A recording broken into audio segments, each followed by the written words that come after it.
ధర్మసేనుడు అనేటువంటి ఒక రాజు తన ఆస్థానంలో ధర్మగంటని ఏర్పాటు చేసి, అది ఎవరైతే మోగిస్తారో వారికి ఏ సమస్య ఉన్నా పరిష్కరిస్తాను అని చెప్పేసి దండోరా వేయించాడు.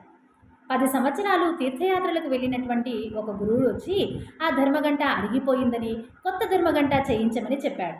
వెంటనే రాజు సరే తప్పకుండా అని చెప్పేసి భటులను ఆజ్ఞాపిస్తుంటే ఆ మహర్షి నవ్వాడట. అయ్యా, మీ రాజ్యంలో ధర్మగంట అరిగిపోయింది అంటే అన్నిసార్లు దాన్ని కొట్టబడింది, అంతమంది సమస్యల్లో చిక్కబడ్డారు అని. ఇప్పుడు కావాల్సింది కొత్త ధర్మగంట చేయించడం కాదు, సమస్యలు రాకుండా మీ పరిపాలన కొనసాగించాలి అని చెప్పాడట.